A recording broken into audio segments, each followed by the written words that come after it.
Attention, c'est bientôt notre chanson. Au village sans prétention, mais mauvaise réputation. Je me démène, je reste droit. Je passe pour un je ne sais quoi. Je ne fais pourtant de tort à personne en suivant mon chemin de petit bonhomme. Jérémy et Charlotte sillonnent en chanson les routes de France. Avec leurs 4 enfants, dont Lucas, 7 mois, un chien et 3 poules.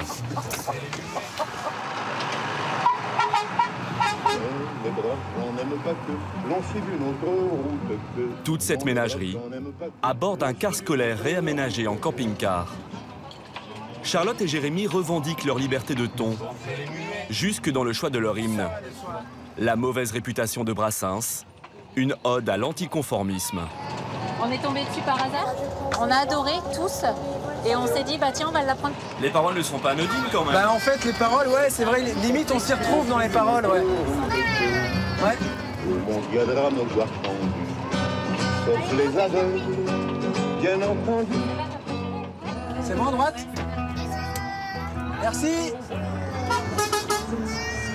Charlotte et Jérémy, restaurateurs, ont toujours passé leurs vacances sur les routes. En camping sous la tente quand ils étaient enfants, puis en monospace aménagé à 25 ans. L'année dernière, ils sont allés jusqu'en Savoie. Cet été, direction le Pays Basque. Ils n'ont aucun parcours défini à l'avance.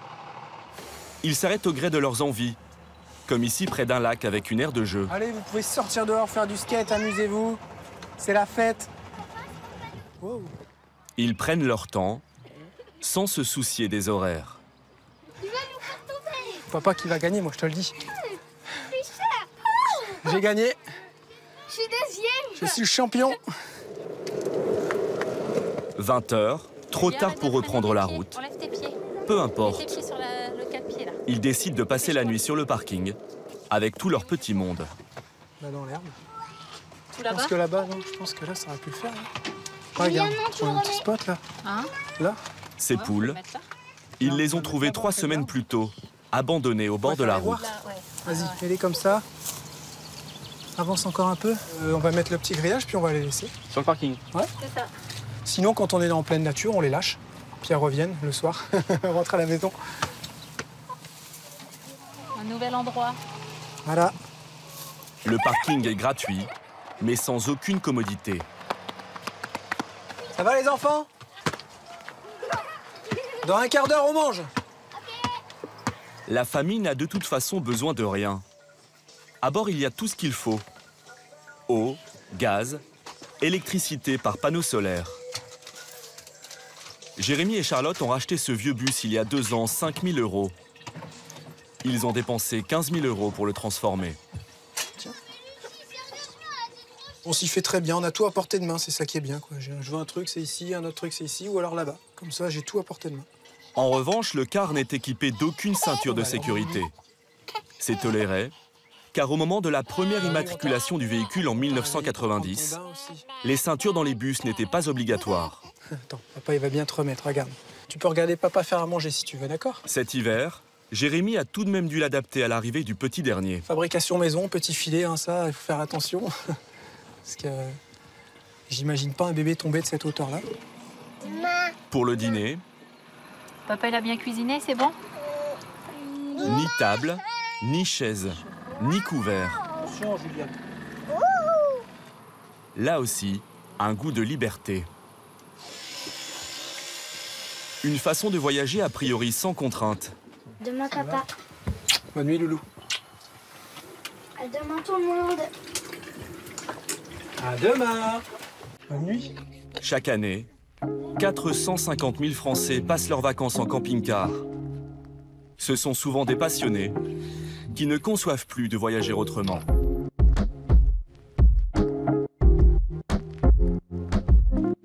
Comme Claude, 70 ans, ancien métallurgiste. Ah, le chauffage. On va le couper, maintenant on est au beau jour. Pas oublier qu'après on a très chaud dans le véhicule. Le niveau d'huile, c'est bon.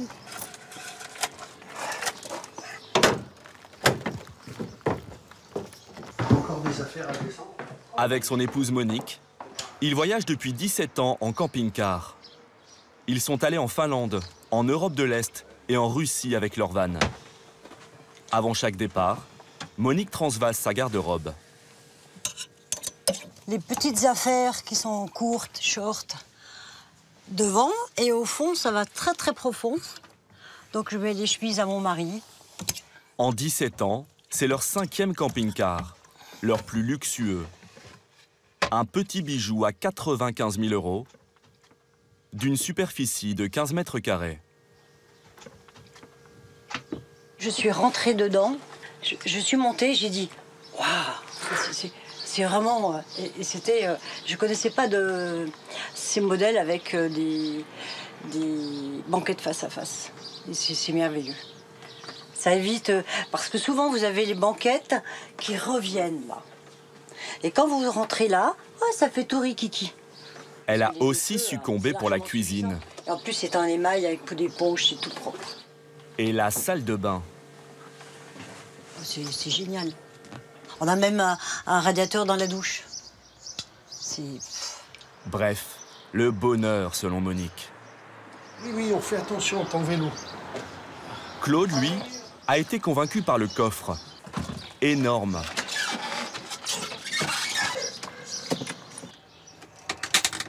Regardez, on a mis les vélos, on a mis les fauteuils, on a même mis le séchoir.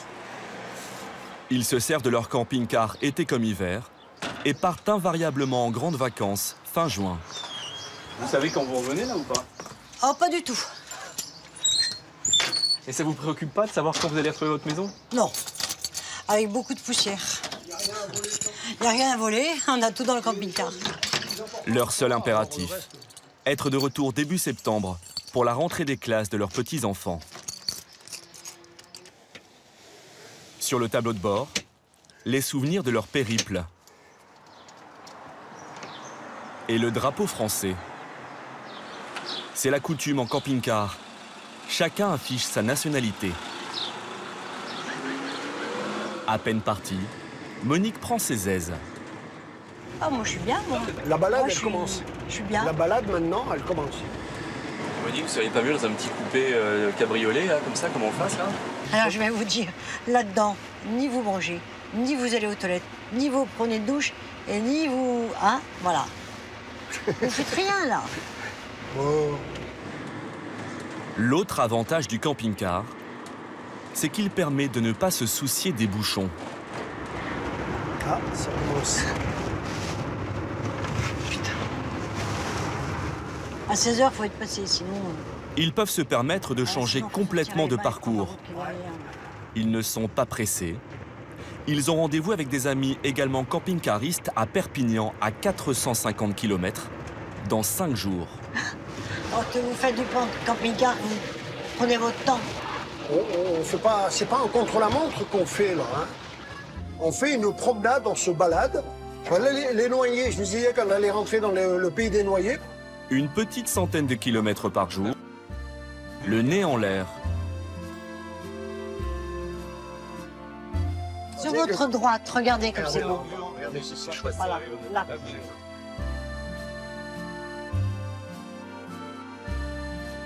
À raison de 10 000 km par an depuis 17 ans, ils connaissent la France sur le bout des doigts.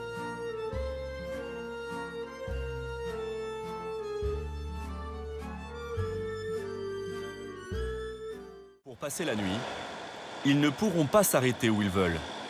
La majorité des communes interdit aux camping-cars trop encombrants de stationner en centre-ville et les relèguent sur des aires aménagées. Pour faire son choix parmi les 3000 aires répertoriées, Monique consulte un guide. 24. Elle sélectionne un emplacement à quelques kilomètres de là. T'as dit 34? Oui. Cave coopérative réputée et accueil spécifique pour les camping-cars. Non loin des vignes de Châteauneuf-du-Pape. C'est en fait un grand parking privé, réservé aux clients de la cave viticole voisine. Les camping-cars sont autorisés à y stationner la nuit, jusqu'à 130 véhicules certains soirs. Ils peuvent vidanger ici leurs eaux usées et recharger en eau. Allez, au boulot. Le plus souvent, l'eau est payante, jusqu'à 10 € les 200 litres sur certaines aires, qui peuvent aussi facturer le stationnement. Ici, le service est offert. Avec 200 litres, Claude peut tenir 4 jours. Passé l'aspect pratique, cette aire n'a a priori rien de séduisant. Elle est pas belle, la vie. Certes, il y a bien la vue sur les vignes, mais aussi sur les voisins. Parce que là, c'est quand même pas très bucolique. Oui, Non, mais là, on passe pas nos vacances. Là, on fait juste passer une nuit. Demain matin, ben, on sera lavé, tout ça, on repart. Plus ou moins grands, les emplacements ressemblent souvent à celui-ci. Stationner en pleine nature, dans un cadre plus attirant, en forêt ou en bordure de plage, est interdit presque partout, sous peine d'une amende de 135 €. Pour Claude, tant que la parabole fonctionne, Besoin de l'ADN du meurtrier si l'on a celui d'un des membres de sa famille. Ça marche. On verra le foot. Ah ben. être dans son salon, tout en étant ailleurs, voilà le plaisir pour eux. Oh, le Portugal, il mène déjà 1-0. Oh ben.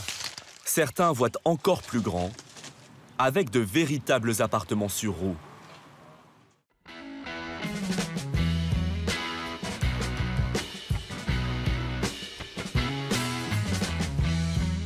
Pour ses vacances, Joël a choisi un camping-car américain XXL. On appelle cela un motorhome, une maison avec un moteur. 10 mètres de long, 9 tonnes, un moteur V10 de 360 chevaux. Consommation, 30 litres au 100.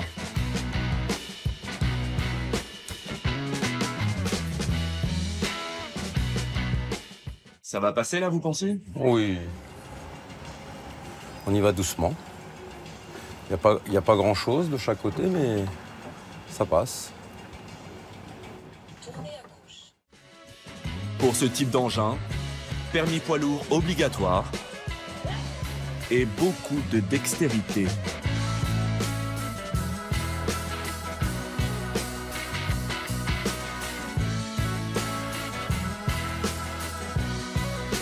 Avec son camion, Joël va à la montagne ou dans le sud de la France. Mais la plupart du temps, il se pose au bord de la mer, en Loire-Atlantique, sur ce terrain familial qu'il partage avec ses frères et sœurs. Très bien situé, mais inconstructible. Vas-y, recule comme ça. Par contre, on va pas se mettre stop. Stop, stop, stop. Attends, Grâce à son motorhome, il peut profiter des lieux avec sa femme Sandrine. Je suis trop loin par rapport à ce qu'on a vu tout à l'heure. Ils peuvent même y loger leurs 4 enfants. Car l'engin peut encore devenir plus grand. Sur simple pression d'un bouton.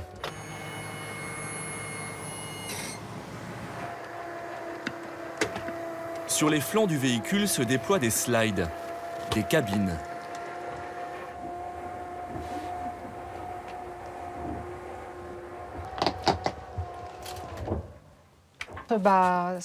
On double un peu le volume, hein, presque.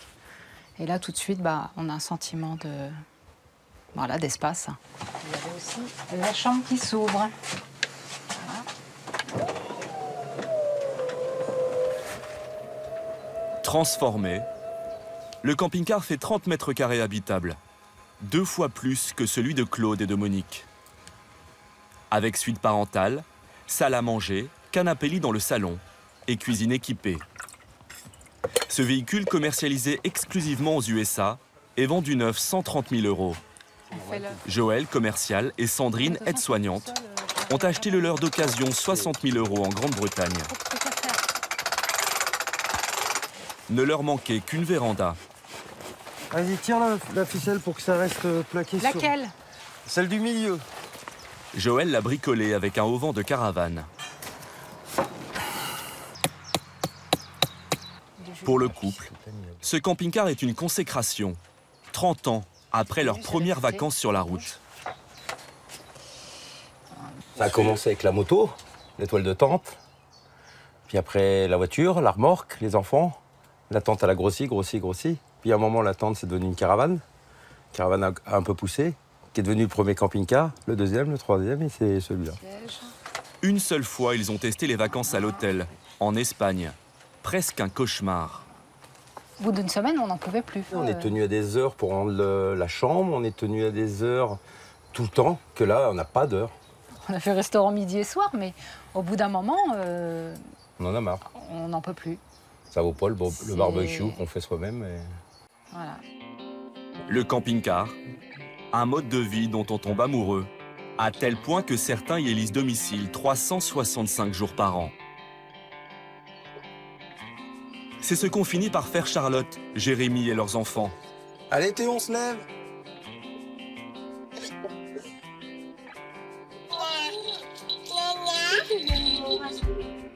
On aime beaucoup, hein. Vous avez bien dormi, les enfants, là? Ça fait une sacrée passe-passe ce matin. Dans le bus, réveil en douceur, à 10 h. Qui c'est qui va aller au bain? Non, c'est Lucas. Depuis 1 an et demi, ils vivent à 6 dans une seule et même pièce. Parce que là, il faut faire vite. Hop, hop, hop, hop, hop. Wow, wow, wow, wow, wow, wow, voilà. Pour préserver leur intimité, les parents ont trouvé une astuce. Quand on est deux, on fait ça, en fait. Oui, mais pour la douche. Quand on prend notre douche ensemble. Ça fait quoi? On fait ça quand on prend la douche? Ou alors on ferme comme là, ça. On est chez nous. Et le soir. Et les petits, quand ils veulent, ils savent très bien quand il y a le rideau et quand ils veulent passer, ils font.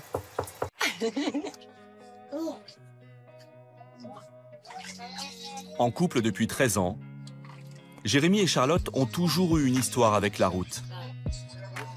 Ils transforment d'abord un vieil utilitaire en friterie ambulante.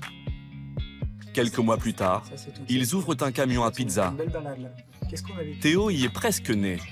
Tu as fait tes premiers pas dans le camion pizza? T'as vu? Tu te souviens? Ben non, tu te souviens pas, mais... Si, je me souviens. Il y a 3 ans, ils reprennent cet hôtel-restaurant. Mais l'affaire leur demande beaucoup de travail. Trop, selon Jérémy. T'étais contente quand même? En même temps, on était quand même ouvert 7 sur 7. Et on faisait hôtel, bar et restaurant à 2. Donc on n'avait pas de salariés.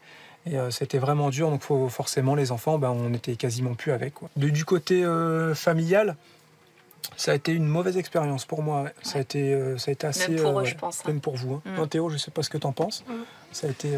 on était plus souvent ensemble, le restaurant, c'est ça? Ouais, même que vous vous occupez trop des clients, vous étiez plus sur vos pizzas à servir les autres au lieu de vous occuper de nous. Et... Ces critiques de leur fils les convainquent de tout plaquer. Ils vendent leur restaurant et leur maison pour vivre sur les routes, malgré les doutes de tous leurs proches.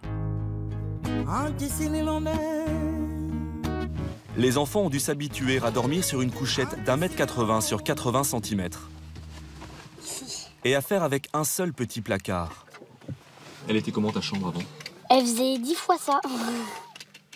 Un peu plus que 10, 12. Une salle de jeu. Et t'avais une salle de jeu aussi? Et est-ce que ça te manque, ça, la chambre?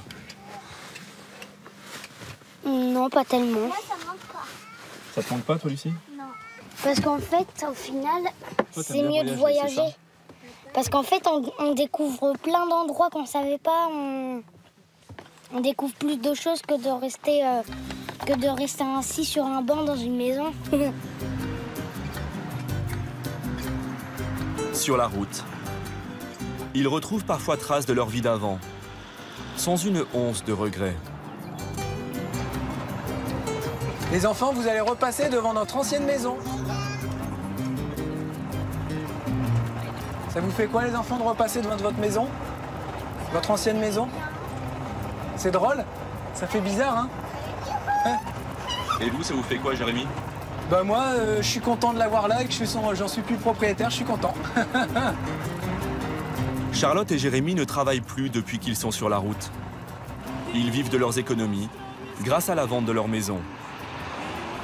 Après la nourriture, le plus gros poste de dépense, c'est le gasoil. 15 litres au 100, un peu plus qu'un camping-car classique. On a 250 €, voire 300 € de gasoil par mois. Et ça fait comme si c'était un loyer, quoi. Avec 250 €, on fait à peu près 800 km. Donc on a de quoi faire quand même, quoi. Voilà, j'ai dépassé. Vient ensuite le gaz, 20 € la bonbonne. Là, on tient quelques mois avec une bouteille, parce ouais. qu'on n'utilise vraiment que pour l'eau chaude, donc ça va. Et le four et la cuisine, donc c'est raisonnable. Sinon, en hiver, une bouteille de gaz, ça peut faire 4 jours, quand il fait vraiment froid. La famille surveille ses dépenses à l'euro près. Elle s'autorise 1 300 € par mois. Donc là, on a dépassé notre budget gasoil, on a explosé le budget gasoil ce mois-ci. Parce qu'en fait, on est rentré du sud, donc on a fait énormément de kilomètres. Et donc on l'a dépassé de 272 €. Ouais, mais ça, ouais. on le savait. Donc on le savait, donc on l'avait plus ou moins anticipé. Mais il y a d'autres dépenses qu'on n'a pas fait du coup. Vous voyez, normalement, on a un budget famille, donc ça regroupe des habits, des chaussures, enfin un peu de tout. On a un budget sortie, donc on a tapé un peu dans ces budgets-là, juste pour rentrer en fait. Jérémy dit vivre mieux qu'avant, sans se priver. On paye plus de crédit maison, on paye plus l'eau, plus l'électricité. On n'a pas de télé, enfin on a une télé, mais elle sert juste à diffuser des films à nous, ou alors en streaming sur des sites qu'on paye. Et donc on n'a plus de redevance télé. On a vraiment plein de charges qu'on n'a plus, et ça c'est vraiment énorme. Il paye rarement pour les emplacements.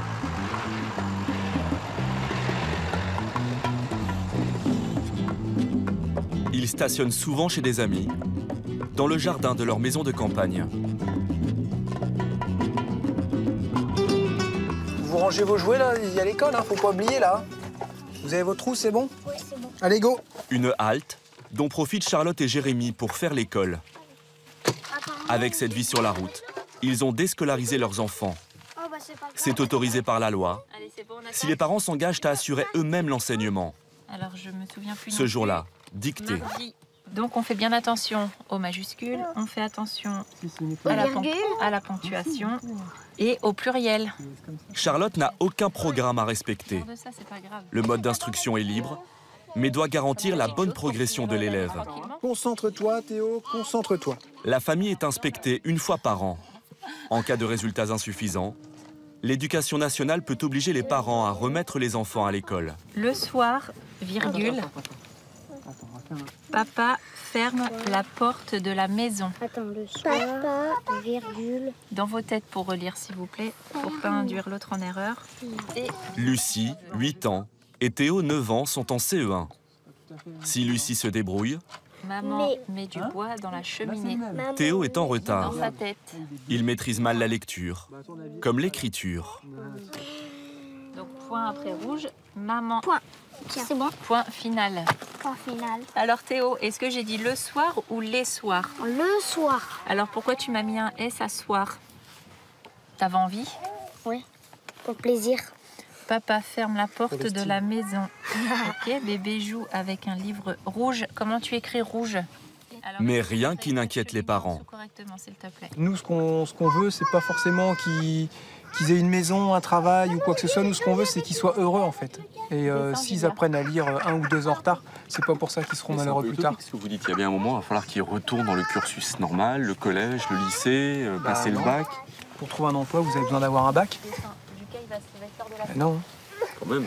Bah non, pourquoi? Ça dépend ce que vous voulez faire comme métier. Le bac, il peut servir comme il peut pas servir. Jérémy et Charlotte pensent pouvoir tenir comme cela pendant encore 1 an. Ils devront ensuite reprendre un travail, peut-être comme vendeur ambulant sur les marchés. Sur les chemins. Cet hiver, ils ont promis de réaliser le rêve des enfants, aller en camping-car jusqu'en Laponie, à la rencontre du Père Noël. Des petits matins au café crème. Dans les Pyrénées, Claude et Monique ont retrouvé leurs amis, tous camping-caristes. Ils sont membres du même club, comme il en existe des dizaines en Oh, les France. petits jeunes, là. On est attendu à 3 heures au foot. Claude s'est imposé en meneur de ce groupe de passionnés, essentiellement des retraités, comme 80% des propriétaires de camping-cars en France.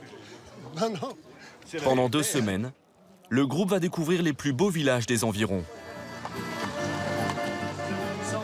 Comme leurs camping-cars sont impossibles à garer, les visites se font en bus, un peu comme en voyage organisé. avec arrêt photo. Tiens, regarde le petit train. Ah ouais. Regarde. Ouais, il va passer sous le pont. Ne mets pas devant. Le petit train. On est loin des vacances à la carte. C'est lui qui doit partir en premier. Ouais, c'est bien ce que je dis. J'avais pourtant dit non. Hein. Tu vas y aller. Hein. On va te laisser passer. Et quand il s'agit de changer de campement, tu recules un peu, s'il te plaît. C'est un peu comme si Claude devait gérer un convoi exceptionnel. Qu'est-ce qui se passe? Ce qui se passe, c'est qu'on ne veut pas qu'ils partent tous groupés. Allez, zou. Ok, merci. Et pourquoi ça? Parce que s'ils sont groupés sur la route, quand on va arriver dans les ronds-points, ça va faire des bouchons. Il y a 21 camping-cars. Si on laisse partir 21 camping-cars à la fois, ça va être la grande pagaille. L'engouement des Français pour le camping-car ne se dément pas. L'an dernier, les ventes ont augmenté de près de 10%.